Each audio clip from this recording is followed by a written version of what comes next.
Petal. He is a principal and co-founder of workplace happiness firm AV Initiatives, and one of the finest introduction one can do it, and so simple because it doesn't need an introduction for this August audience. Over to AVIS. Thank you, Vijay.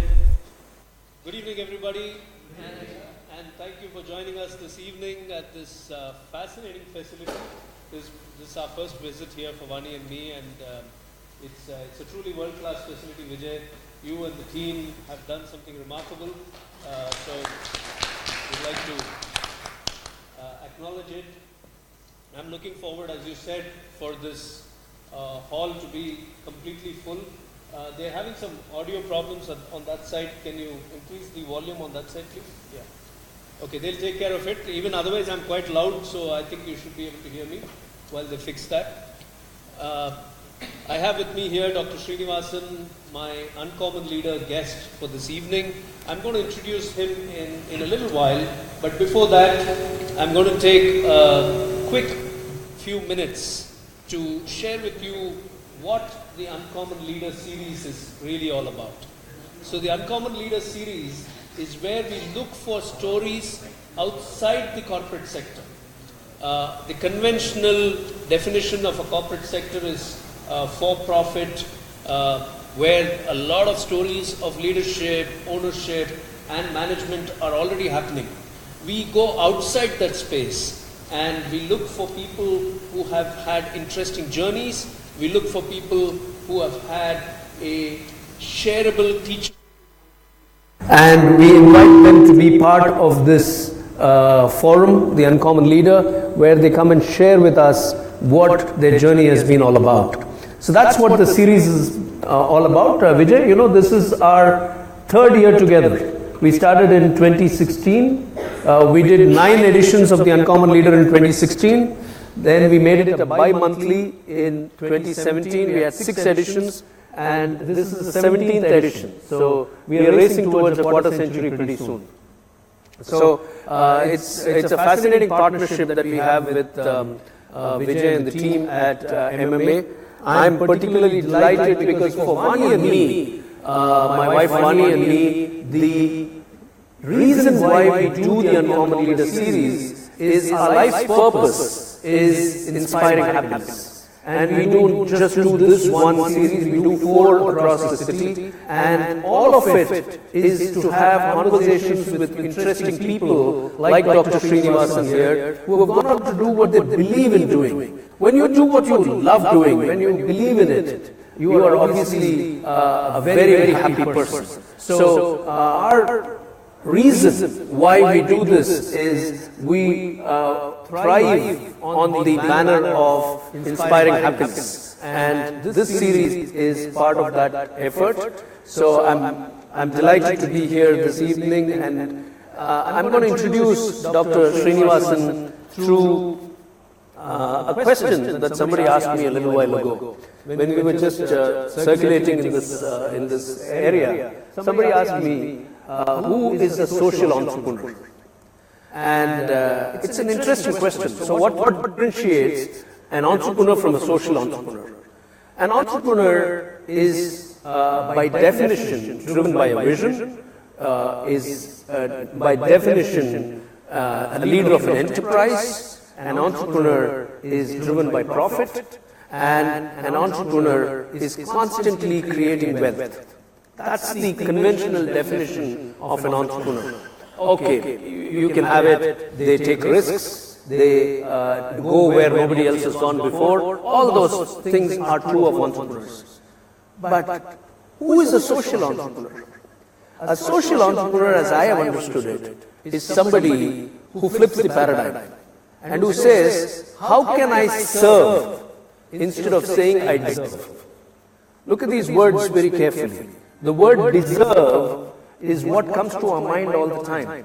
You know, as an entrepreneur, you're constantly looking at how can I deserve a higher profit? How can I deserve a higher valuation? How can I get higher customer satisfaction? How can I make my organization bigger, wealthier, and all of that? That's the deservance paradigm. But the social entrepreneur says, how can I serve before I say I deserve? So the word deserve contains the word serve. You cannot constitute the word deserve without serve. A social entrepreneur is one who serves ahead of saying I deserve. And that, to me, defines Dr. Srinivasan. That is the reason why he is here as our uncommon leader this evening. So, how do we know Dr. Srinivasan? We go back about 7-8 years. We were both sharing the stage at a TEDx talk at Loyola College. You remember, Srini? We were together at a TEDx talk, and we talked about our individual journeys and our inspirations. And I was completely blown by his honesty, his candor, his eloquence, and the journey of Jeevan, the organization that he founded. And then he was also my guest on my Bliss Catcher show about 3 years ago, in the first season of the Bliss Catchers show. That's a show where we bring people who have gone on to do what they love doing in life. We bring them into conversation with us, and you were my guest there, I remember, 2015. And then he also features in my forthcoming book, The Happiness Road, as somebody who's, I did an interview with you, which came as a column in the newspaper, but it's going to come out as a book pretty soon. So there's a chapter on you and your idea of happiness. So I know Dr. Srinivasan as a person, as a man who's gone on to do what he loves doing.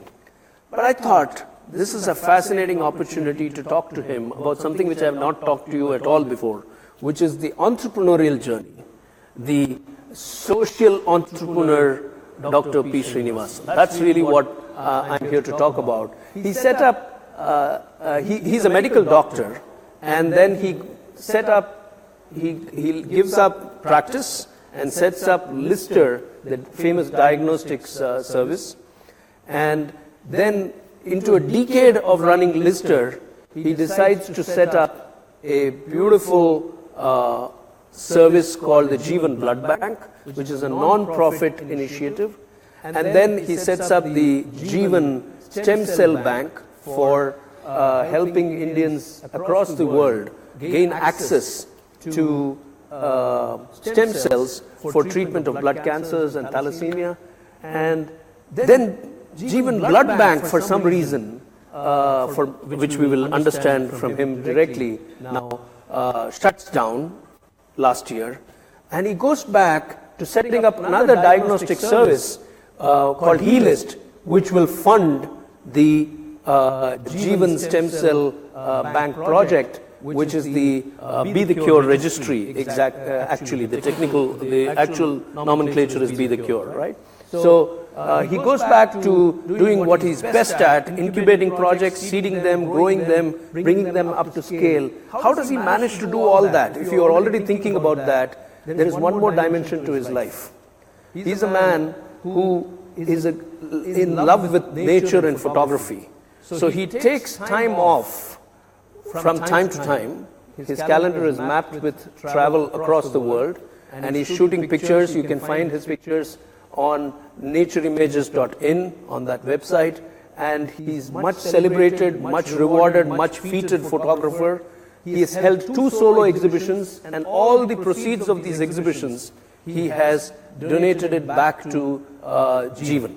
So that's the man for you, an amazing man, and I'm still trying to wrap my head around how does he manage all this in a given span of time, leading organizations, incubating new organizations, having the courage to close down an organization. All these call for great entrepreneurial vision and wisdom.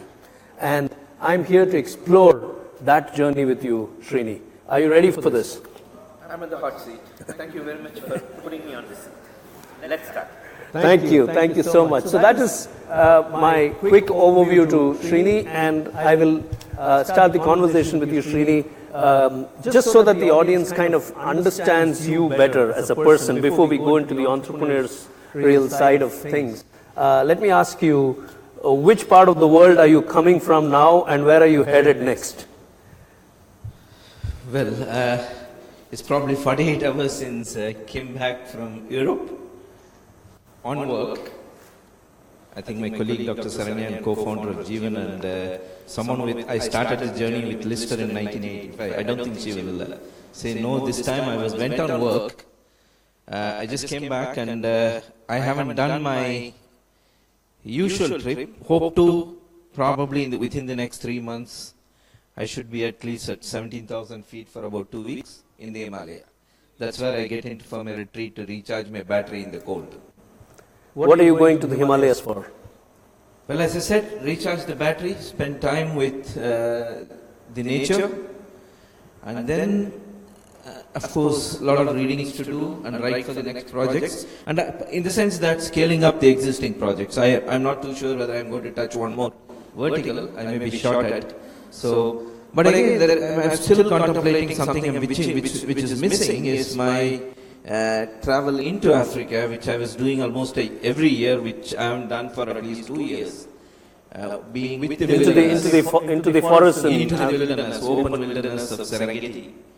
The place where I learn a lot from the animal kingdom, I would say, in terms of leadership, in terms of management. It might sound a little surprising and funny, but that's the place, being an alpha leader at some times, with like a pack of wild dogs or a good matriarch, like a herd of elephants. I think these are learning things which come up from the wilderness, which I gather and come back and share the stories. Fantastic. So he is a man who could be here in Chennai, could be dealing with, let's say, an operational challenge at Jeevan, which is not infrequent in any manner. Fortunately, things are not escalated to me. A lot of times, I would say 99%, because I was fortunate enough to put a set of people around me, like Andrew Carnegie said in his epitaph. The best thing is to put people who are better than yourself, you surround them yourself with them, and they take care of what needs to be done. I need to dream and they execute. That's my fortunate. I think I'll give that. 2 of them are here from my team, Dr. Saranya and Radha. They're part of the team. They're with us since 1985. Fantastic. So that's the sort of a team. Building the team is all it is about. If I have to have that roaming. I'm going to come back and explore that with you in great detail in terms of how you exactly do that.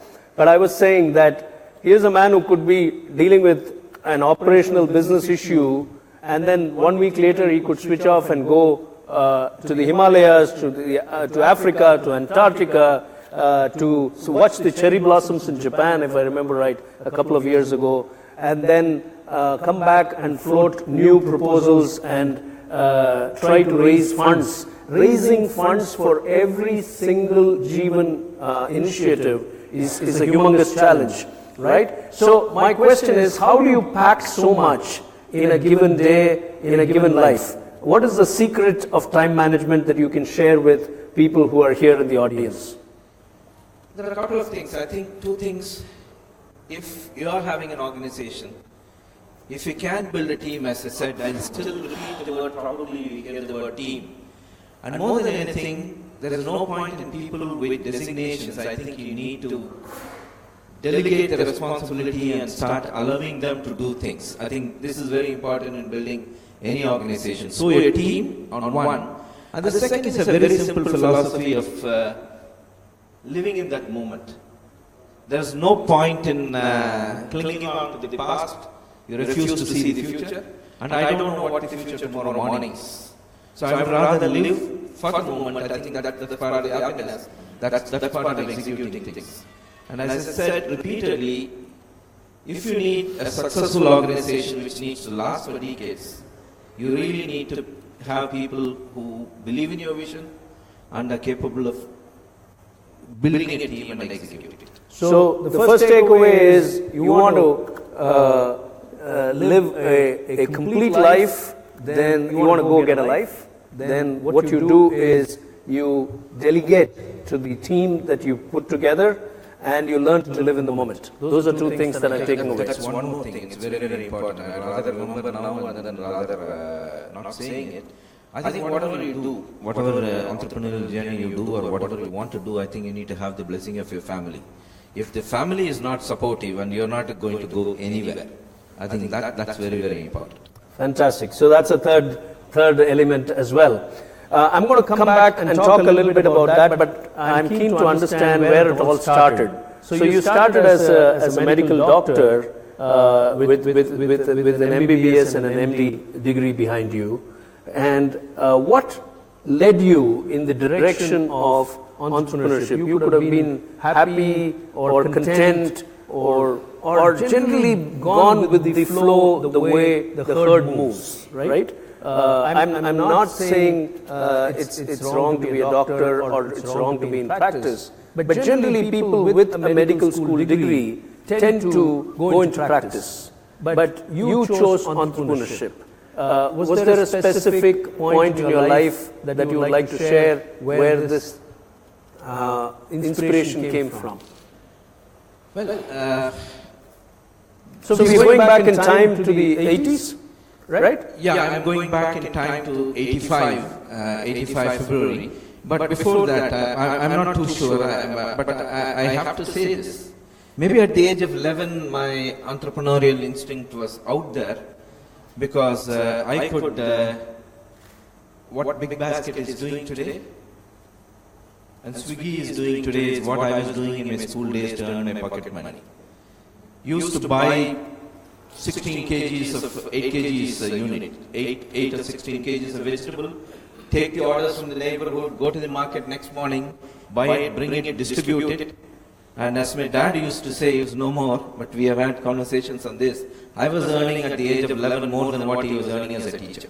Wow. Okay. And that, to a large extent, in the post office savings bank, funded my medical education, which was a princely 5 years of multiplied by 240 rupees. 1020 rupees is what I spent for my 5 years of medicine. So it all started there. But coming back to the mid-80s, I for one strongly believe that all of us are destined to do something which we don't know. Connecting the dots today, sitting here and talking about 85 is much easier. But I think it was destined to happen because I was very happy working as a full-time physician in a city hospital. After passing my MD in 1981, I started first Jan. Until 84, everything was fine. I had to set up a laboratory in that hospital because it's a 60-year-old hospital, did not have a lab. So I spent time, went to a few labs, understood the thing. I'm not a pathologist. I'm a man with an MD in medicine. In 84, I happened to go to UK to present a paper. I come back. 85, I get invited to work as a senior registrar in UK without a plab. That is something very difficult in those days. Then I go on a sabbatical and come back, and I was asked to report to a much junior of mine who was taken over in my absence as the head of the Department of Medicine. And I said, as a young man, you can't blame me. I think it was all good. I quit the job. And as I was wondering what to do, a set of people came up and said, you know medicine, you know laboratory, you know both sides. Why don't you start a lab, we will work. I said, I can't pay you money. They said, we'll work until you start paying us money. So that's how the journey of my first for-profit venture started under the brand of Lister Laboratory. That was 1985. 1985, June 6th. And I used to joke after 10 years in the 90s. 6th June is also, probably you will know, it's the invasion of Normandy. So I used to call the invasion of diagnostics. Okay, I think two very important learnings there. One is that our early influences do shape who we become. Jalaluddin Rumi, my favorite poet, who I keep quoting, says, and that's the second learning, where he says that all of us are destined for something, right? That's what you said. Jalaluddin Rumi says, he's a Persian poet, a 13th century Persian poet. Excuse me, can I have that gentleman? Sir, please, excuse me. Yeah, thank you. So Rumi says that everyone has been work, and the desire for that work has been placed in every heart. So, in a way, that's what happened to you, Srini. That you found yourself coming back from the UK and walking into setting up Lister, the invasion of diagnostics, right? So on 6th of June, 1985. When you set up Lister, when you set up a venture, and I'm sure many people who are going to watch this video are entrepreneurs, students, management students, leaders, business leaders, and there are some present in the audience as well. So when you set up a venture, how clear are you as an entrepreneur that this venture is going to grow this big, or what kind of a vision did you have for Lister? What were the early days of setting up Lister like? Okay, one major difference is this, and I keep saying this, in healthcare delivery system, if you put valuation before value, you're not going to end up providing service. I think that's what today we are seeing in commercialization of healthcare delivery system.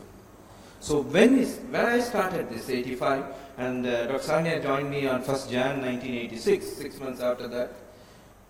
When I started, I didn't know where it is going, but the vision was, I have that parchment paper under which it is printed to tell doctors that here is a shop opening, is to provide accurate results at an affordable cost to patients who need, and nobody will be turned off if they don't have money.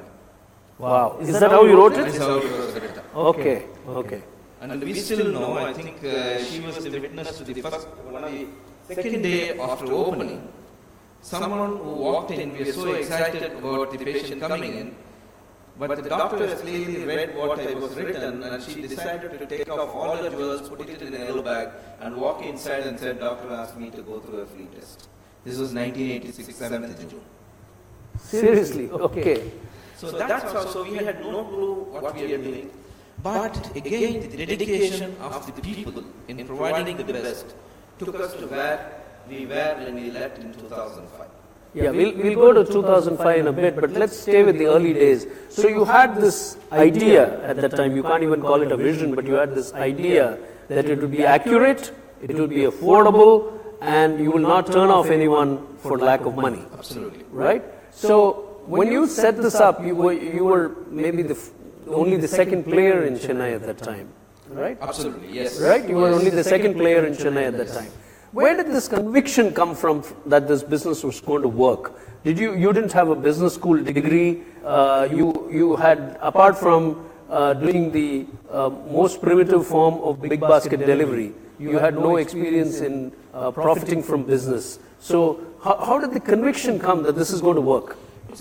See, if you again talk about the entrepreneurial life of anybody, any success story, is finding a need, finding a solution, and finding a bit of money to start and go on. So there is always an idea stage. Here I was pushed into it by accident. Then the stage of a growth, a sort of stabilization period. And then, of course, it takes the thing either you reinvent or you decline. That's a different ballgame. We'll come to that later. So, at that point of time, where did it come from? It's a question of focus of delivering something good which is going to change the life of people. That's it. There's nothing else was involved. There's no monetary things were involved. And I still remember for almost 7 years I took a salary of 2,000 rupees in those days. In the initial stage? Okay. Not in the first 2 years, from the third year. From the third year and all the way till the 7th year. That was your salary, that was your take home. See, he uses a very powerful word, need. Looking for a market is perhaps the most visionary thing that an entrepreneur can and will do. The market need sometimes is stated and sometimes is unstated. Take a product like iPhone, for example. There was no stated market need that we need a touch phone. The team at Apple decided to look at the unstated need. When Hewlett-Packard came with the printer, scanner, photocopier bundled together, there was no crying need for a single product. Nobody said, give me this. So sometimes the market needs are unstated. Similarly, a standalone diagnostic service could have well been an unstated market need at that time. Absolutely. Surviving in a standalone diagnostic setup, and more importantly, at a time when the whole, what shall I say, it was not like today, probably still there was an expectation in return. What is in it for me from the medical profession, which wants to refer a patient to a laboratory? Let's call a spade a spade. It was still there in 85. We had a doctor writing and asking me, my wife is somebody who stitches well, I want a Usha's machine, this model. For referring patients to you. Yeah, we laughed at it and sent him another note back, go to hell. He continued to refer, that's a different story. So, we had the conviction, we knew what we are writing, what we are doing, and we said, if you believe in us, please come. If you don't believe in us, doesn't matter, you always have other places to go. You can call it an arrogance, you call it as a self-confidence, we are willing to grow slowly. That's it. I think I will stay with the word conviction. It may border on arrogance, but I think conviction is a very important word for entrepreneurs. Whether you're a social entrepreneur or you're a for-profit entrepreneur. And for-profit is not a bad terminology at all. I think you need money to grow, you need money to serve, you need money to run this entire world, you need money. So conviction is where it all starts. And I think all great entrepreneurs have its need, they know what they can offer, and they bridge that gap.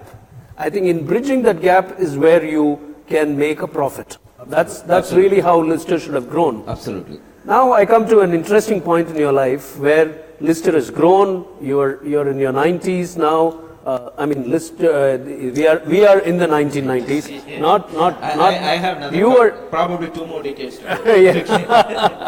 You're not even there. No, you are probably 9 years old. Because you have the energy of a 9-year-old. So what I really meant was that we are in the 1990s now in terms of time. So I want to go back in time and talk about how did you take a decision with Lister really growing, okay, and getting the brand reputation that it had at that time, perhaps the valuation, the business, the customers, the referrals, the team, all of that. How did you at that time decide to get into a not-for-profit initiative like the Jeevan Blood Bank?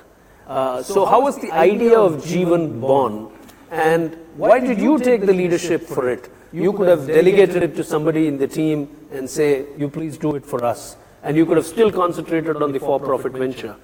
So how did you get drawn into the world of non-profit, particularly with the blood bank as an idea? Before stepping into it, you said about you still have the energy of 9 years old. Yes, even this morning I was told I am not grown up. So probably you are right. Coming back to the blood bank story, it was sometime in 1992, if I am right, 1992, mid-92, early 93. Over a cup of tea, that's 10:30 is our morning tea time on the terrace. Dr.Srinivasan, my colleague, comes up and has 3 papers in hand and then, hey, I want you to have a look at this. I said, what is it now? He said, these are the people who came in the last 2 years for test for, this is for hepatitis B, this is for hepatitis C, this is for HIV. So what is that? I never knew that behind my back for almost for about 6-9 months, she has been digging information, talking to patients, finding out why they got an infection of a hepatitis B or hepatitis C or HIV. Some pioneering research was going on which I wasn't aware because I was busy with other things. Her data showed a significant percentage of people who tested positive in the lab for hepatitis B or HIV or hepatitis C above the age of 50 were all had received blood transfusion in the past year and had surgeries. We have nothing else to prove. We can't say that this is what it is. But at least the effort that he had put in showed that there could be a cause and effect story because there's nothing else can explain it.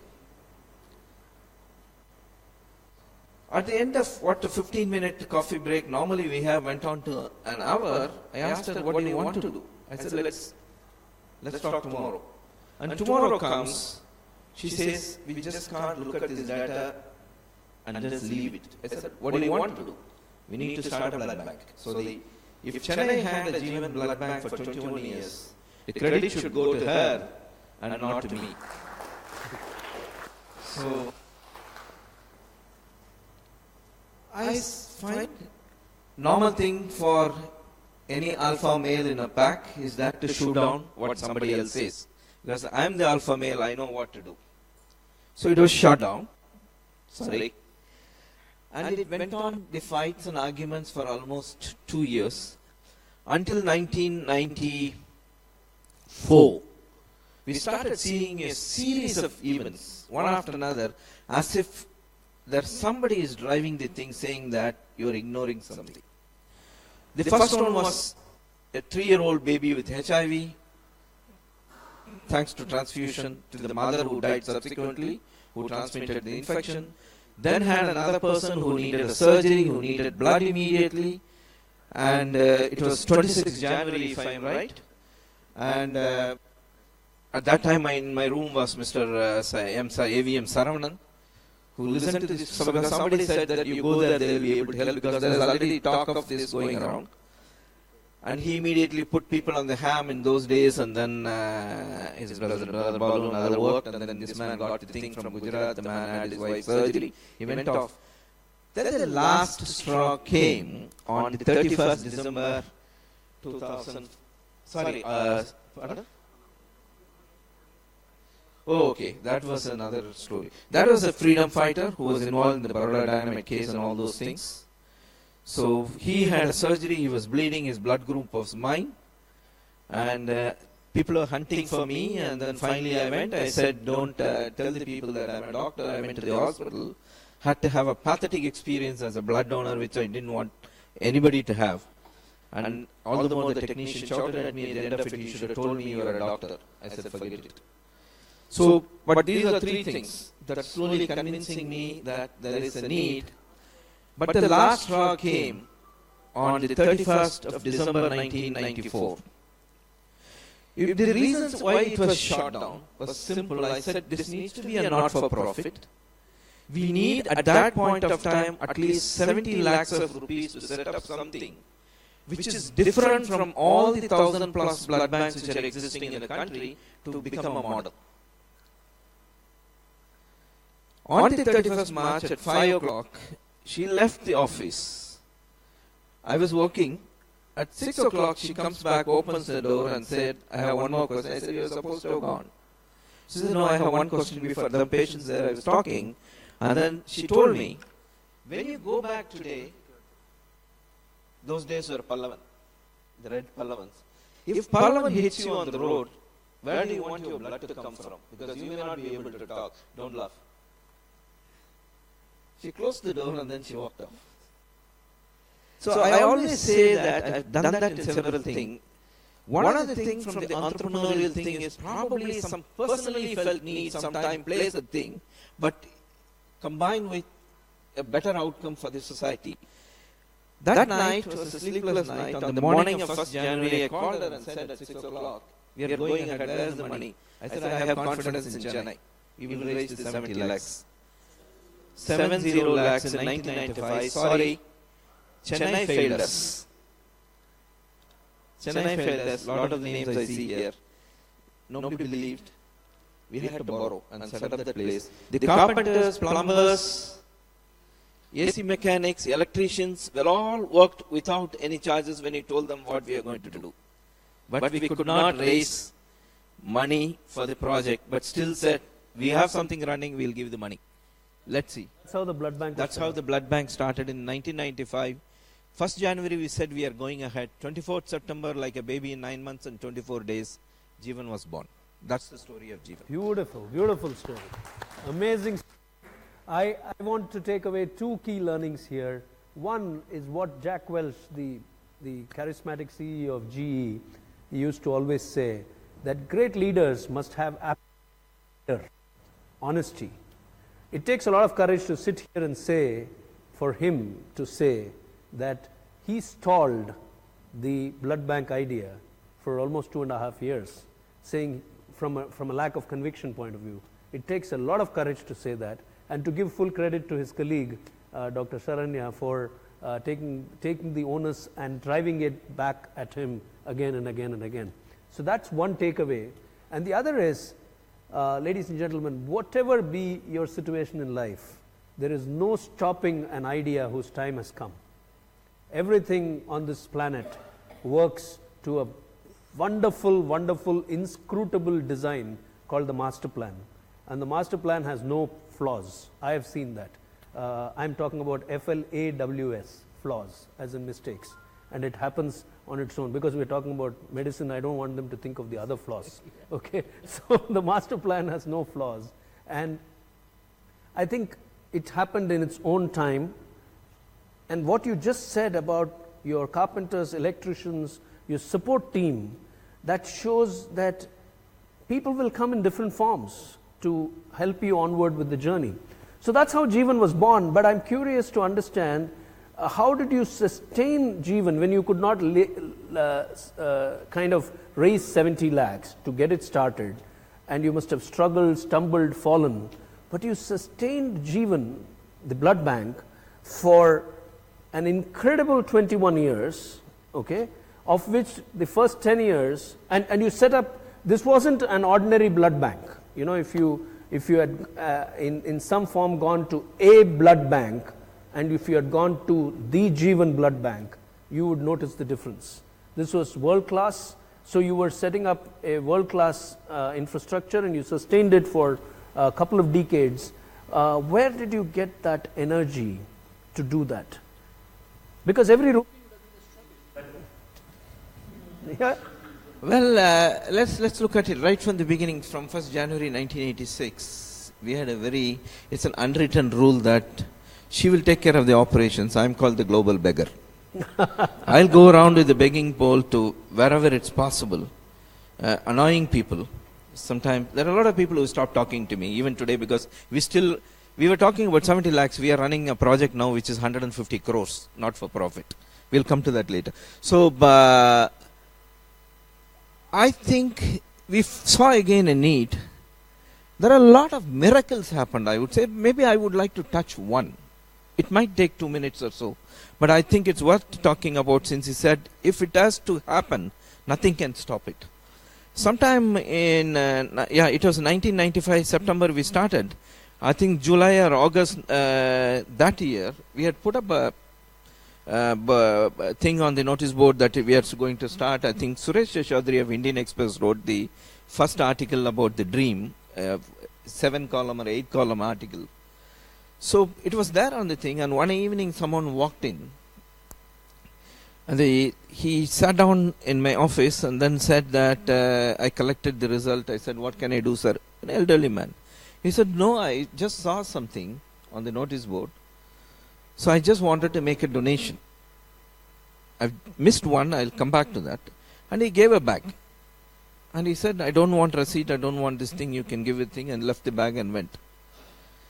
But what happened in that July was, there was somebody, a globally reputed spiritual leader, who had a health problem, and this doctor who was treating another globally known person thought we could solve the problem. So the entire team was there, and bingo, it happened in 3 hours. We could identify what the problem was. We went back and gave it and said, this is the story. He has been going around the world, including US, for some time. So the next morning I get a call from the ambassador of that country saying that His Holiness wants to see you. He's staying in the 7th floor, 8th floor of the Taj. And he was also talking about your project. Somebody says that, I get up at 6:45 and go there with the hope that he's going to write a check and give it to me for the project. But that didn't happen, but something else happened, which probably I'm one of those billions who has been blessed to have. I sat there on a 30-minute prayer, kneeling in front of him. He had his hand on my head. And then I was told at the end of it that he was praying for the project. So it is a moment of sort of a deflated thing that, oh, I'm not carrying anything back to the project. I walk out, I was called back again, and then he goes in and gets a tanga, which he autographs on the back, and then gives it to the ambassador to give it, and then I take it, I come back and give it to her. It went on the wall of Jeevan, and we have taken some equipments for which we needed to pay money on the 6 months FLC story, and the bank calls and says that tomorrow is your payment, sir. 3.86 lakhs is what you have to pay. Please remit it by tomorrow morning.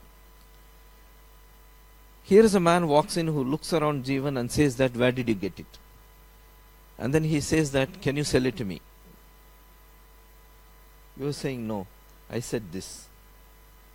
But one gave a stare which literally burnt me and said, no, it's not up for sale. He said, at any time you want, because my worry was tomorrow, her worry was something associated with that tanga. And that man is very eager to have it.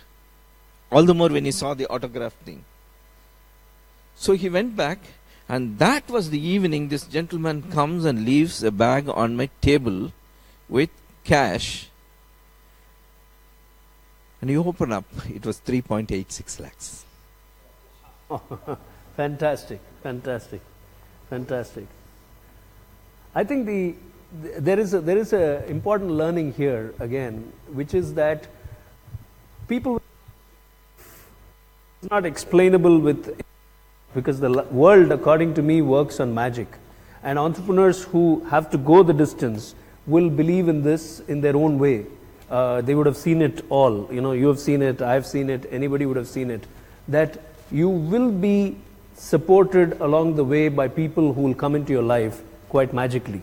So 3.86 lakhs came like that, and you are narrating just one instance out of several that might have happened took us through. So this brings me to a very important question, which I will ask now, but I will park it for later, for you to answer later, because I'm going to follow it up with a more relevant question sequentially. For Jeevan Blood Bank to have been blessed and graced with such a growth, it must have been very difficult to pull the plug on it and say, we can't run it anymore, which happened in 2017. But we'll come to 2017 in a bit. Let's stay with the timeline. Around 2008 is when you set up the stem cell bank. And around 2005 is when you exited Lister. So somewhere in that period, between 2005 and 2008, this gentleman sitting with me took 3 important decisions in his life. One, that he was going to stay the course as a social entrepreneur. 2, he was exiting the world of making more money and creating more wealth for himself and his family. Okay? And 3, he was getting into a completely new area which would be twice as much more challenging than the blood bank project that he had handled until then. Am I right in the summary? Perfect. Absolutely. So I want to ask you, what was going on in your mind, and how did your family take it? How did your peers take it? Was it a solo decision, Dr. Srinivasan sitting somewhere quietly with a drink and taking a decision, or did you consult other people? How did you take these decisions? Well, somewhere around 2004,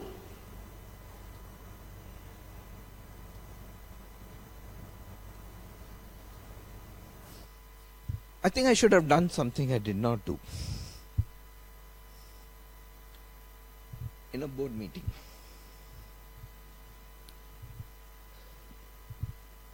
which created some unpleasantness,